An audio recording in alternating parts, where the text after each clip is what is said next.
Warahmatullahi wabarakatuh. Halo teman-teman semuanya. Kami dari Gembus Organic Farm ya, budidaya cacing yang berada di daerah Kecamatan Gedungreja, Kabupaten Cilacap. Saya ingin berbagi mengapa budidaya cacing ini menjadi pilihan saya ya. Ada berbagai faktor ya. Sebelumnya saya mau cerita dulu tentang awal mula berdirinya Gembus Organic Farm ini.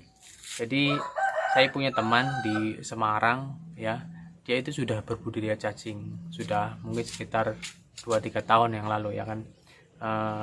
Waktu itu saya masih merantau di Kalimantan. Kemudian saya pulang ke Cilacap sini. Kemudian saya berpikir bisnis apa yang kira-kira belum banyak di sini, yang potensial dan itu tidak menyita waktu saya yang bekerja di instansi seperti itu.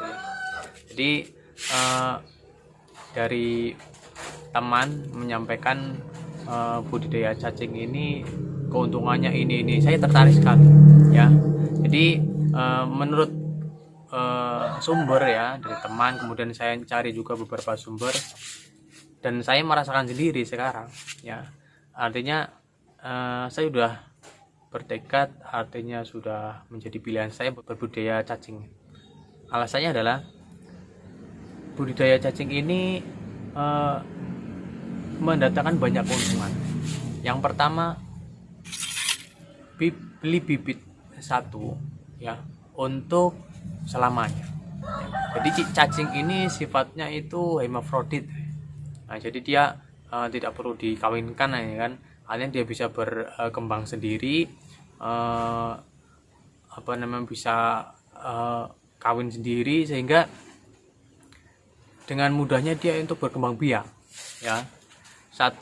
Menurut keterangan yang saya dapatkan, satu cacing itu bisa bertelur itu sekitar 5-9 telur dalam waktu 1 bulan ya. Jadi nanti bulan berikutnya bisa bertelur lagi, bulan berikutnya bertelur lagi. Jadi udah kelipatnya udah banyak sekali. Nah, kita merdeka dalam hal bibit. Artinya kita tidak perlu beli bibit baru, namun dari anak-anak itu sudah bisa muter untuk ke depan. Nah, itu dari segi keuntungan bibit. Yang kedua, dari keuntungan pakan. Cacing ini makanannya tuh limbah. Jadi apapun yang ada di sekitar kita, limbah dapur, kemudian limbah industri, itu bisa kita manfaatkan untuk makanan. Bahkan daun-daun atau misalkan gedepok pisang dan sebagainya, intinya yang organik, bahan organik itu kita bisa manfaatkan untuk pakan. Kita tidak perlu beli konsentrat, kemudian beli apa yang lain sebagainya, sehingga ini bisa mendatangkan keuntungan yang lebih untuk peternak. Ya, 2. Kemudian selanjutnya, budidaya cacing ini potensial ke berbagai sumber.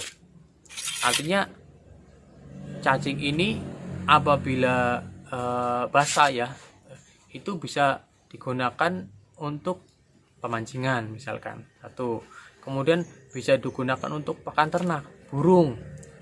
Nah, kemudian olahannya itu bisa masuk ke kosmetik, kemudian ke obat, bisa juga masuk ke pertanian sebagai pupuk, kemudian bisa juga masuk ke masih banyak. Nah, jadi ini potensial sekali pasarnya ke bidang-bidang tersebut. Selain itu, budidaya cacing ini kita memiliki banyak waktu luang. Artinya kalau kita bekerja di instansi, misalkan punya kesibukan setiap harinya, punya rutinan kesibukan, ini salah satu bisnis yang cocok sekali ya untuk kita kembangkan, karena ini merdeka waktu. Kalau mungkin beternak ayam, beternak kambing, kita kan setiap hari harus ngasih makan, pagi atau siang, sore, kita harus kasih makan setiap hari. Kalau budidaya cacing ini kita atau saya sendiri itu biasanya kasih makan 4-5 hari itu sekali. Jadi ini sudah merdeka waktu, kita bisa melakukan aktivitas yang lainnya ya. Bahkan mungkin ada yang 1 minggu sekali ngasih makan. Jadi itu keuntungan juga buat peternak. Artinya dari beberapa keuntungan itu, jadi saya memutuskan memilih budidaya cacing sebagai aktivitas saya selain di aktivitas di instansi.